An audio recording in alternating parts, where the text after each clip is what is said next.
رجیم بسم اللہ الرحمن الرحیم. پہلے تو آپ تمام حضرات کا شکریہ ادا کرتے ہیں کہ آپ حضرات رحمت فرمائی اور یہاں پر آئے ہماری بات کو سننے کے لیے. تو ہمارا جو پڑوسی ملک پاکستان ہے اس میں بہت دنوں سے شیعوں کے خلاف تحریکیں چل رہی ہیں اور وہاں کے اوپر ایک دہشت گرد تنظیم ہے سپاہ صحابہ کے نام سے، اور جس کو بینڈ بھی کر دیا گیا ہے، اور جو انٹرنیشنل اس کو طریقے پر بین لگ چکا ہے. وہ اب تک ہزاروں لاکھوں شیعوں کا قتل عام وہاں پر وہ کر چکی ہے. یہ بہت بڑی سچائی ہے، شاید آپ حضرات تک یہ بات پہنچی ہے کہ اب تک نہیں پہنچی ہے کہ 25-30 سال کے ادھر کے عرصے میں یہ تو 25-30 سال گزرے ہیں، اس میں اب تک 70 لاکھ شیعوں کا قتل ہوا ہے. افغانستان میں، عراق میں، پاکستان میں، سعودی عرب میں اور دیگر مقامات کے اوپر، یمن میں، اسی طرح سے نائجیریا میں، صرف ایک 25-30 سال کے عرصے میں ایک چھوٹی کمیونٹی اقلیت میں 70 لاکھ لوگوں کو مار دیا گیا ہے. اس سے اندازہ کیجیے آپ کہ کتنا بڑا نقصان یعنی پورا یہ جینوسائیڈ ہے کہ شیعوں کو دنیا سے ختم کرنے کی سازش ہے. ایک کمیونٹی جو چھوٹی کمیونٹی ہو اس کے 70 لاکھ لوگ مار دیے جائیں 25-30 برس کے عرصے میں. اس کا مطلب ہے کہ پلاننگ یہ ہے کہ پوری دنیا سے شیعوں کا صفایا ہو، ایک شیعہ بھی زندہ نہ رہے، ایک شیعہ بھی باقی نہ رہے. یہ پلاننگ پوری، اور کیونکہ یہ شیعہ ہی ہے کہ جو ظلم کے خلاف آواز بلند کرتے ہیں، یہ شیعہ ہی ہے کہ جو اسرائیل کے خلاف آواز بلند کر رہے ہیں، یہ شیعہ ہیں جو دہشت گردی کے خلاف آواز بلند کر رہے ہیں. تو اس سب کی آواز کو دبانے کے لیے ان کو قتل عام شیعوں کا کیا جا رہا ہے 25-30 سال کے عرصے میں. اور سب سے زیادہ جو مارے گئے ہیں وہ عراق میں اور پاکستان میں اور افغانستان میں شیعہ مارے گئے. اب یمن میں بھی بہت بڑی تعداد میں شیعہ مارے گئے.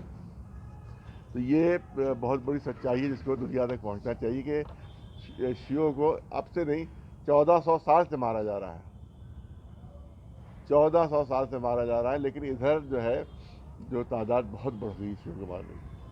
تو یہ بات دنیا تک پہنچنا چاہیے.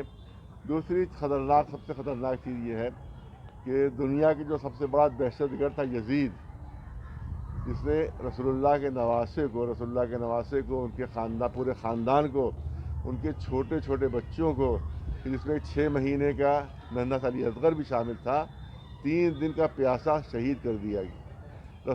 مسلمانوں کے رسول محمد مصطفیٰ رسول مسلمانوں ان کے سگے نواسے کو مارا گیا یزید کے ذریعے سے، اور وہاں پر یزید زندہ باد کے نعرے لگ رہے ہیں. پاکستان میں یزید زندہ باد کے نعرے لگ رہے ہیں، امیر یزید رحمۃ اللہ علیہ کے نعرے لگ رہے ہیں. اس کا مطلب یہ ہے کہ یہ مسلمان نہیں ہے، یہ جو ہے وہ یزیدی ایک الگ فرقہ بنا ہے کہ صرف یزید کو مانتا ہے، اور یزید ہی کے ماننے والے سب ہیں. اور جو اس وقت ساری دنیا میں جو دہشت گردی اس وقت پھیل رہی ہے، مسلمان نہیں پھیلا رہا ہے، یزیدی فرقہ پھیلا رہا ہے. جتنے دہشت گرد ہیں سب یزید کو مانتے ہیں، جتنے بھی آتنکوادی ہیں سب یزید کو مانتے ہیں، یزید کو اپنا خلیفہ مانتے ہیں، اس کو اپنا لیڈر مانتے ہیں یزید کو. سب سے خطرناک پہلو اس چیز کا یہ ہے. اور وہاں کھل کے سامنے آ گئے. اب تک چھپے ہوئے تھے اور پردہ ڈالے رہے ہوئے تھے اپنے اوپر، لیکن وہاں کھل کے سامنے آ گئے، اور ہزاروں لاکھوں کے مجمع میں سارے مولوی اسٹیج سے یزید زندہ باد کا نعرے لگا رہے ہیں. یزید زندہ باد. اس سے خطرناک بات اس دنیا کے لیے اور کچھ نہیں ہو سکتی، کیونکہ یزید جو تھا سب سے ظالم شخصیت، تاریخ کی سب سے ظالم شخصیت، اور اس کو ماننا، اس کو اپنا لیڈر ماننا، اس کا مطلب ہے کہ دنیا میں یہ دہشت گردی پھیلا کر اور یہ لاکھوں لوگوں کو ان کو ختم کرنے کا ان کا پورا پلان ہے. تو یہ سب سے خطرناک بات یہ ہے. اور تیسری بات یہ ہے اس میں کہ حکومت کا فل سپورٹ رہا، عمران خان کا فل سپورٹ رہا، کیونکہ سپاہ صحابہ جو بینڈ ہے پاکستان میں، جیسے یہاں سی بی بینڈ ہے. اگر سی بی کا جلسہ دہلی میں ہو رام لیلا میدان میں، اور چاروں طرف پولیس کا پہرا ہو اس کے لیے، اور وہ مولوی آ کر اس کے اسٹیج کے اوپر تقریریں کر رہے ہو اور پولیس ان کی حفاظت کر رہی ہو، تو اس کا کیا مطلب ہوگا؟ اس کا مطلب یہ ہوگا کہ حکومت نے کروایا. لیکن ظاہر ہے کہ یہاں نہیں ایسا کبھی ہو سکتا، لیکن پاکستان میں ہوا. یہاں نہیں ہو سکتا کہ سی بی کو کھلے عام جلسہ کر سکے، لیکن پاکستان میں ہوا کہ سپاہی صاحبہ جو بینڈ ہے حکومت کی سرکشن میں، وہ سرکشا میں، ان کی حفاظت میں، وہ جلسہ بھی ہوا، مولویوں نے تقریریں بھی کی اور ان کا جلوس بھی نکلا، انہیں امام باڑوں پر حملے کیے، پولیس موجود ہے. یعنی ایک آتنکوادی تنظیم امام باڑوں پر حملے کر رہی ہے اور پولیس وہاں پر موجود ہے، کوئی کارروائی نہیں کر رہی ہے. اس کا مطلب ہے کہ پوری عمران خان کی اپنی پلاننگ اور حکومت کی پلاننگ کے تحت یہ کام کیا گیا، جس میں سعودی عرب کا پیسہ شامل، اسرائیل شامل، امریکہ شامل. اور اس کی ایک بنیادی وجہ ہے، یہ سوال یہ ہوتا ہے کہ اب یہ اس وقت کیوں ہو رہا ہے اتنا زیادہ؟ کوئی پوچھ سکتا ہے، سوال کر سکتا ہے اس وقت اتنا زیادہ کیوں ہو رہا ہے. تو اس کا ایک سبب یہ ہے کیونکہ عرب ملکوں کو خرید کر اسرائیل سے دوستی کروائی جا رہی ہے.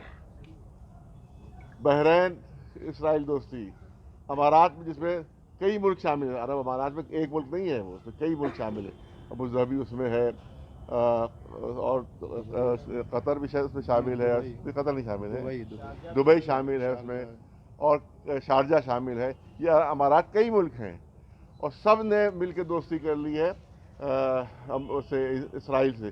اس سے مسلمانوں میں بڑی بے چینی پیدا ہوئی ہے. اس کی طرف سے توجہ ہٹانے کے لیے شیعوں کی طرف توجہ کی جا رہی ہے کہ ان کو مارو، ان کو قتل کرو، یہ ہمارے سب سے بڑے دشمن ہیں. اسرائیل ہمارا دوست ہے، شیعہ دشمن ہے، ان کو مارو. تو یہ ادھر سے توجہ ہٹانے کے لیے اس میں سعودی عرب کا اور اسرائیل کا اور پاکستانی حکومت کے مل کے یہ پورا کھیل رچایا ہے تاکہ توجہ ہٹ جائے اس طرف سے جو غداری عرب ملک کر رہے ہیں، مسلمانوں کے ساتھ، اسلام کے ساتھ جو عرب ملک غداری کر رہے ہیں، اس کی طرف سے توجہ ہٹا دی جائے. جس طرح سے امریکہ، اسرائیل اور عرب حکومتوں نے پہلے بھی پاکستان میں اس طرح کی ایک منٹ ابھی شروع ہوگا پوچھ لیجیے گا، ان کو بھی پوری بات کر لیجیے پہلے. تو یہ اس چیز لہذا ابھی یہ جلسہ تو بہت مختصر ہوا ہے، بہت جلدی میں انشاءاللہ دہلی میں ہم جلسہ کریں گے جس میں شیعہ سنی سب کو بلایا جائے گا، سنی حضرات کو بلایا جائے گا جو یزید کو ماننے والے نہیں ہیں، ان کو جو یزیدی نہیں ہیں ان کو بلایا جائے گا. شیعہ سنی بہت بڑا وہاں کے اوپر ایک پریس کانفرنس ہوگی اس میں، اور اس کے بعد اسی میں طے کیا جائے گا. اور کوشش ہماری ہوگی کہ پاکستان اس کا ایمبیسی کا بہت بڑے پیمانے پر شیعہ سنی علماء گھیراؤ کریں. پبلک اس میں نہیں ہوگی، علماء صرف ہوں گے. شیعہ سنی علماء مل کر پاکستان ایمبیسی کا گھیراؤ کریں. اگر انہوں نے یہ حرکتیں بند نہیں کی اور ان لوگوں کے خلاف کارروائی نہیں کی کہ جنہوں نے جلسے کے آرگنائزر جو ہیں ان کے خلاف اگر قانونی کارروائی نہیں ہوئی اور ان کو گرفتار نہیں کیا گیا، اور یہ دہشت گرد تنظیم اور جس کے جو بھی ذمہ دار تھا اس جلسے کا، ان کو اگر گرفتار نہیں کیا گیا تو پھر ہماری ایمبیسی کا گھیراؤ، پاکستان ایمبیسی کا گھیراؤ علماء کریں گے، پبلک نہیں، علماء وہاں جا کے اس کا گھیراؤ کریں گے. تو یہ تمام چیزیں تھیں، اس کو ہم پڑھ کے سنا دیتے ہیں. جیسے اس میں ایک آدھ چیز جو رہ گئی تھی، وہ ایک تو وہ اس لیے کہ ایک تو یہ کہ یہ بینڈ سپاہی صحابہ بینڈ تنظیم ہے، اس کو کیسے الاؤ کر دیا گیا کہ جلسہ کرے. وہ جامعۃ الدعوات کے بھی لوگ تھے، اور جامع دعوت ہے وہ بھی دہشت گرد تنظیم ہے. تو جتنی بینڈ تنظیمیں تھیں انہی نے جلسہ کیا اور اس میں مولوی شریک ہوئے اور اس میں پولیس کی حفاظت میں جلسہ ہوا. وہ تو یہ سب سے بڑا جرم پاکستانی گورنمنٹ کا یہی ہے کہ انہیں دہشت گردی کو اس کا مطلب ہے وہ بڑھاوا دے رہے ہیں. اب جو کہا جاتا ہے کہ ہندوستان میں دہشت گردی جو پھیل رہی ہے، پاکستان پھیلا رہا ہے، کشمیر جو دہشت گردی پھیلی پاکستان پھیلا رہا ہے، اس بات کو سچا ثابت کر رہے ہیں. وہ اس بات کو صحیح ثابت کر رہے ہیں کہ یہ پاکستان ہی ہے جو ہندوستان میں دہشت گردی کو پھیلا رہا ہے، یہ پاکستان ہی ہے جو کشمیر میں دہشت گردی کو پھیلا رہا ہے. یہ انہوں نے خود ثابت کر دیا، وہاں دہشت گردی تنظیموں کی حمایت کر کے خود ثابت کر دیا انہوں نے کہ پاکستان گورنمنٹ کی سپورٹ ہے دہشت گردوں کو. یہ بہت اہم پہلو ہے. انہوں نے اس کا مطلب کھل گیا ہے کہ پاکستان گورنمنٹ سپورٹ کر رہی ہے دہشت گردوں کو. اس سے ثابت ہو گیا وہاں کے اوپر. تو یہاں پر یہ کم پڑھ کے سنا دیتے ہیں. اس میں 2-3 پوائنٹ جو ہے وہ آپ نے کہا اس کو بڑھا دیجیے گا آپ. یزید نوازی پاکستان کو یزیدستان بنا دے گی، یہ میرے نام کے ساتھ ہے. پاکستان میں شیعوں کے قتل عام اور ان کے کفر کا اعلان کرنے والوں کے خلاف مولانا کریم جواد نقوی نے پریس کانفرنس کرتے ہوئے حکومت پاکستان سے کارروائی کا تحریر کیا گیا، جس کا مطلب یہ مارنے کا شیعوں کا سلسلہ پھر سے شروع کر دیا گیا. اس طرح کے ادارے اگر کسی چہار دیواری یا کسی مکتبہ فکر کے ادارے کے اندر لگائے گئے ہوتے تو سمجھ میں آتا کہ کچھ فرقہ پرست ہیں یا کسی ایک مکتب خیال کے لوگ ہیں جو اس طرح کی نازیبا حرکت کر رہے ہیں، مگر ایسا نہیں، حکومت کو باقاعدہ وارننگ دے کر اور سڑکوں پر لاکھوں کی ریلی نکال کر اس میں شیعوں کے قتل عام کا اعلان کرنا، یزید زندہ باد کے نعرے لگانا بتاتا ہے یہ ایک منصوبہ بند سازش ہے۔ اس خطرناک ریلی کے لیے ایک ہفتے تک چھوٹے بڑے سینکڑوں جلسے کیے گئے، ائمہ مساجد سے رابطہ قائم کیا گیا اور سارے مکاتب فکر جو ایک دوسرے کی بدترین دشمن تھے وہ شیعوں کی دشمنی میں سب ایک ہو گئے اور سب کے سامنے شیعہ مکتب فکر کے قتل عام کی دھمکی دی گئی۔ کافر کافر، شیعہ کافر اور امیر یزید زندہ باد کے نعرے لگائے گئے اور حکومت کو شیعوں کے خلاف سخت اقدام کی دھمکی دی گئی۔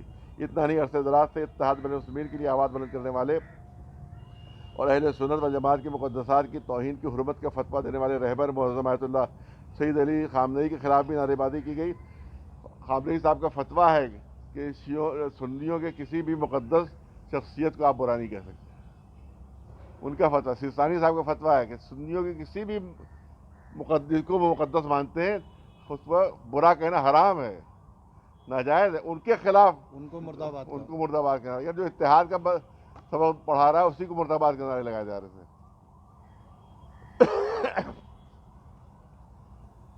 سرزمین پاکستان سے اعلان کر دیا گیا کہ چاہے جتنا بھی شیعہ علماء اور ان کے مراجع کرام و مجتہدین شیعہ سنی کے اتحاد میں دور دیتے رہیں، وہ پاکستان میں بسنے والے تکفیریوں اور حدیدی فکر رکھنے والے شیعہ دشمنوں کو برداشت نہیں ہے، وہ کسی قسم کا اتحاد نہیں کرنا چاہتے۔ اس سے ثابت ہوتا ہے کہ یہ لوگ امریکہ، اسرائیل اور سعودی حکومت کے اعلی کار ہیں جو شیعہ سنی کے درمیان فساد کر رہا ایک عرصے سے سرزمین پاکستان میں شیعوں کے خون سے ہولی کھیل رہے ہیں۔ یقیناً ان لوگوں نے شیعوں کی کفر کا اعلان کر کے اور یزید زندہ باد کے نعرے لگا کر آپسی اتحاد کو پارا پارا کر دیا ہے اور صہیونی طاقتوں کی مدد کی ہے۔ اگر ہم اپنے مراجع کرام کے فتووں کے مطابق شیعہ سنی اتحاد کو پارا نہیں ہونے دیں گے اور ایسا کرنے والے چہرے کو بے نقاب کر دیں گے۔ میں حکومت پاکستان کو انتباہ دیتا ہوں کہ وہ شیعوں اور دیگر اقلیتوں کے قتل عام کا اعلان کرنے والے اور شیعہ سنی اتحاد کے مخالفوں کے خلاف سخت اقدام اٹھائے، ورنہ ہم ہندوستان میں شیعہ سنی مل کر پاکستانی سفارتخانے کا گھیراؤ کریں گے۔ یہ ہمارے تفصیلی اعلان ہے اور انشاءاللہ دہلی میں بھی ایک بڑا پریس کانفرنس ہوگی، اس میں تمام سنی علماء کو ہم دعوت دیں گے اور اس میں ہم اپنی بات رکھیں گے کہ بھئی یزید کو ماننے والا مسلمان نہیں ہو سکتا۔ ہمیں یزیدیوں سے جو ہے سب سے زیادہ خطرہ جو سب دنیا کو ہے وہ یزیدی فرقے سے ہے، اور جتنے بھی دہشت گرد ہیں وہ سب یزیدی فرقے سے تعلق رکھتے ہیں، اور پاکستان اور سعودی عرب اور اسرائیل تینوں کی جو ہے سپورٹ کر رہے ہیں ان کی۔ یہ بات ہم چاہتے ہیں کہ آپ کے ذریعے سے۔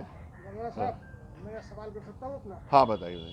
یہ بالکل سچ ہے کہ پاکستان میں گزشتہ کئی برسوں سے جس طرح سے شیعہ سنی کے بیچ میں ایک نا اتفاقیہ پیدا کر کے اور اس کی آڑ میں شیعوں کا قتل کیا جاتا رہا ہے، اور اس کے لیے امریکہ اور عرب کے ملک اور اسرائیل یہ تو پوری طرح سے سامنے آ جاتے ہیں کہ ان کی شے پر جس طرح سے عراق میں، ایران میں، افغانستان اور پاکستان میں فسادات کرائے جاتے ہیں اور جس کے چلتے سینکڑوں ہزاروں شیعوں کا قتل ہو جاتا ہے اور سنیوں کے بیچ میں ایک نا اتفاقی پیدا ہوتی ہے۔ لیکن سوال یہ ہے کہ ہندوستان کی موجودہ حکومت، مودی سرکار، جو کہ امریکہ، اسرائیل اور عرب ممالکوں کی پٹھو ہے، اس حکومت سے مطالبہ آپ کا ہوگا کہ پاکستان میں جس طرح سے یزید زندہ باد کے نعرے لگائے جا رہے ہیں اس کے لیے ہندوستان کی مودی سرکار پوری طرح سے ذمہ دار ہے، اور یہی وجہ رہی کہ اس بار محرم کے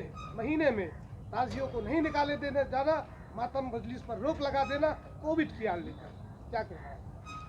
دیکھیے جو ظاہر ہے کہ ان کی تو امریکہ سے بھی، ہم تو امریکہ سے ہمیشہ خلاف ہیں، اسرائیل کے ہمیشہ خلاف ہیں، تو ان کی اس پالیسی کے ہم بھی خلاف ہیں۔ ہم نے کھل کے بیان دیے ہیں، ہم نے کہا کہ، اور یہی خلاف، یہ امریکہ نواز صرف یہی نہیں ہے، اس سے پہلے کانگریس سے شروعات کی ہے۔